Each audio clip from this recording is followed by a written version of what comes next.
volcano. Why don't you try this? I'm Lucy. Eating a walrus this morning, and I thought I got most of it off of me, but, I like your laugh. Would you like to have breakfast again tomorrow morning, same time? Oh. Don't move. I have to talk to you. Okay, here to take a whiff. What was that? I've never even met you. Lucy was in a terrible car accident. A succession of vacationing women appear on screen, each detailing an unforgettable romance with a charismatic local man in Hawaii.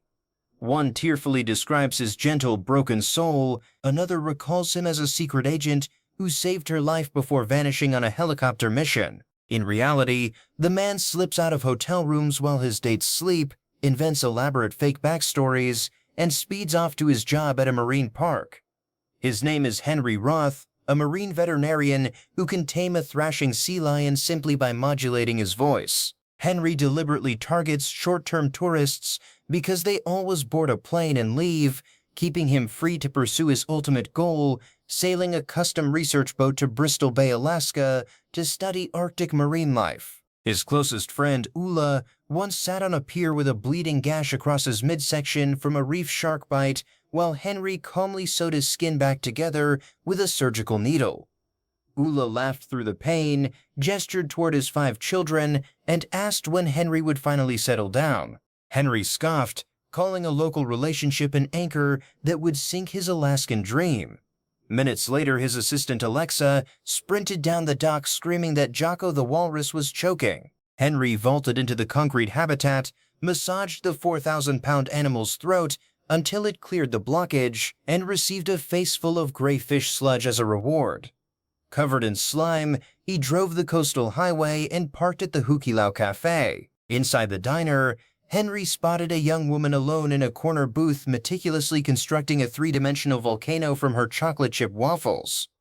He watched with intense fascination, then left without saying a word, spending the entire night thinking about her. The next morning, she was back, this time building a log cabin from waffles held together by toothpicks. As she placed the final roof piece, the structure collapsed. Henry walked over, slid a banana slice under the collapsing wall as a brace, and the whole thing held. She broke into a massive smile and introduced herself as Lucy Whitmore. They talked for an hour about landscape art, Hawaiian beaches, and her father's upcoming birthday. Henry confessed his fingers permanently smell like raw fish. Instead of leaving, Lucy laughed and found his honesty refreshing. Before running off to buy a pineapple for her father's birthday dinner, she asked Henry to meet her at the same booth tomorrow. He agreed instantly. That afternoon, Henry played golf with Ula but couldn't focus, admitting he couldn't stop thinking about Lucy. Ula laughed and declared Henry's Alaska trip officially dead. Terrified of derailing his life plans, Henry forced himself on a dinner date with an intense tourist named Noreen, who screamed over the music and made immediate financial demands. Henry threw cash on the table and walked out. The next morning, he returned to the cafe with a confident smile, slid into Lucy's booth, and extended his fish-scented hands with a joke. Lucy's expression went completely blank. She recoiled, demanding to know why a total stranger was making perverted comments. Nick the cook charged out with a frying pan. Sue pulled Lucy away. Lucy bolted to her yellow Volkswagen and sped off, while Henry stood stunned in the center of the diner, stammering that they had spent 3 hours together just yesterday. Sue dragged Henry into the back kitchen and revealed the truth. Over a year ago on October 13th, Lucy and her father Marlon drove to the North Shore for a birthday pineapple. On the return trip, a stray cow wandered into the dark road. Marlon swerved and the car smashed into a concrete retaining wall at full speed. Marlon survived with fractured ribs, but the impact fractured Lucy's skull, leaving her with a rare permanent condition called Goldfield syndrome. Her long-term memory remains intact up to the morning of the crash, but she can no longer form new short-term memories. Every night her mind completely resets, and she wakes up genuinely believing it is still October 13th. Her father and her heavily muscled brother Doug have spent an entire year recreating that single day from scratch. The same Sunday newspaper, the same recorded Vikings game, the same birthday cake, the same candles. If Lucy ever discovers that time has passed, she has a violent panic attack and screams until she collapses into sleep. Sue warned Henry to stay far away or he would only break his own heart. Henry met Ulla at the beach and explained Lucy's condition. Ulla's face lit with a dark grin, calling her the perfect arrangement for a womanizer. Henry snapped at him in disgust. His feelings were genuine and he refused to let her condition stop him. He returned to the diner and bet Nick $20 he could charm Lucy without tricks. She shut him down completely and he changed strategy entirely. Henry cracked a joke about his total lack of muscle and Lucy burst into bright laughter. They stood by her car talking for 15 minutes before she drove away. The following day, he pulled his truck to the road's shoulder, lifted the hood, and attached jumper cables to the battery, looking completely helpless. Lucy pulled over, grabbed tools from her trunk, helped him start the engine, and they talked in the morning sun. The day after that, he paid Ulla to attack him roadside wearing a ski mask and swinging a thick wooden branch. Lucy screeched to a stop, leapt out wielding a heavy metal tire iron, and charged at Ulla's head with terrifying aggression. Ulla screamed and sprinted into the bushes to save his life. Henry thanked Lucy for saving him, and they sat on her car hood talking about her love for painting. Every daily scheme worked flawlessly. Henry made her laugh, earned her trust, and experienced a genuine connection, only to watch her drive away knowing she would look right through him the next morning. The routine hit a wall when Marlon and Doug cornered Henry at the Sea Life Park. Doug threatened to snap Henry's ribs if he came near his sister again. Marlon described the exhausting daily toll and demanded Henry exit their lives forever. Henry backed down and returned to his animal routines, but everything felt hollow. He was utterly in love with Lucy. He refused to let her live trapped forever inside a single fabricated day. Henry spent an entire night building a documentary-style home video he titled Good Morning Lucy, using a camera, editing equipment, and old family photographs. The next morning, he flagged down Lucy's car on the coastal highway and handed a portable television through her window, asking her to press play before judging him. The tape opened with Henry speaking calmly, explaining the accident. It cut to footage of the crumpled car, Dr. Keats explaining her brain damage, and Marlon and Doug waving warmly from their porch.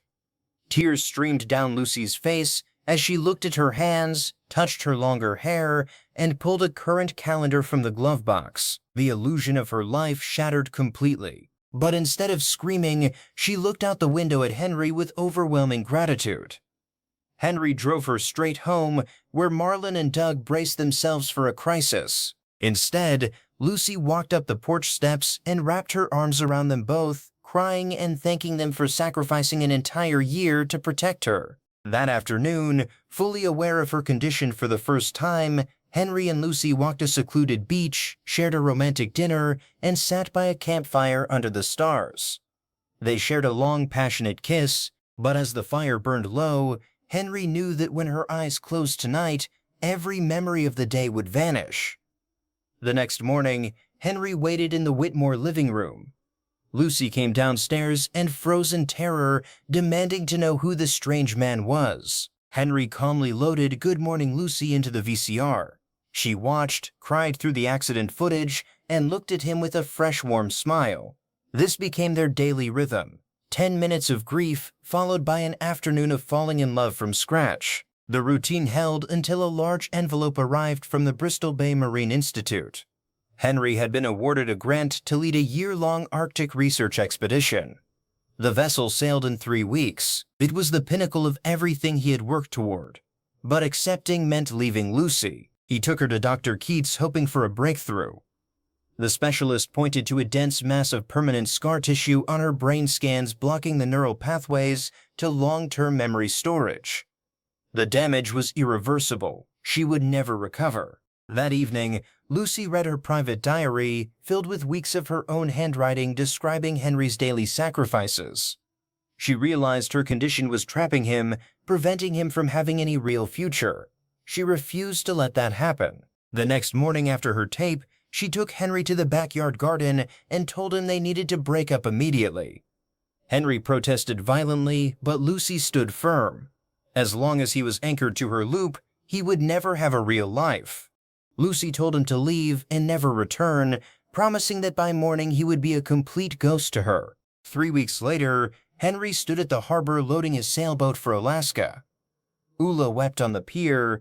Marlon and Doug came to say goodbye. Marlon handed Henry a parting gift, a Beach Boys CD, Lucy's favorite before the accident. Henry sailed out into the open Pacific alone. Deep in sadness, he slid the disc into the boat's stereo.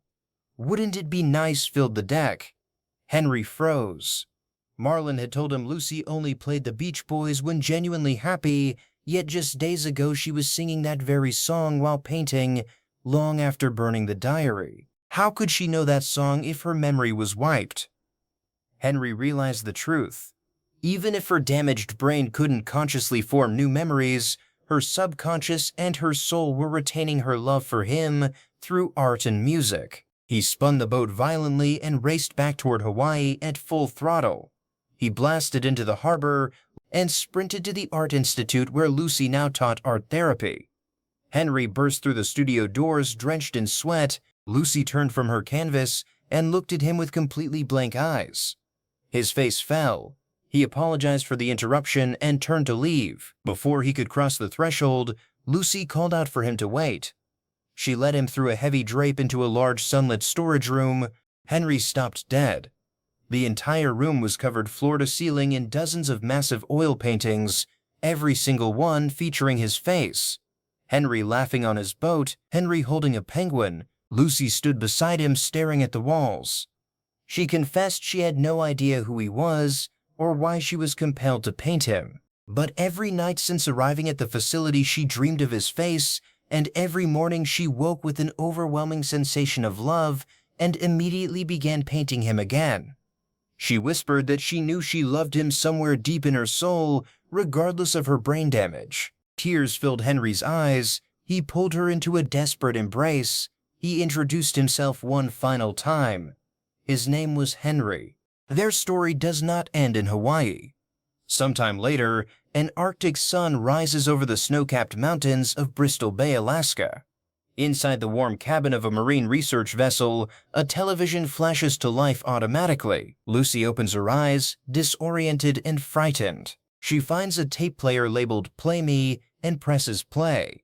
The video opens with footage of her accident, warm greetings from Marlon and Doug, and then Henry calmly explaining her amnesia and telling her to put on a coat and step outside. Lucy wraps herself in a heavy jacket and pushes through the cabin door into the freezing Arctic air.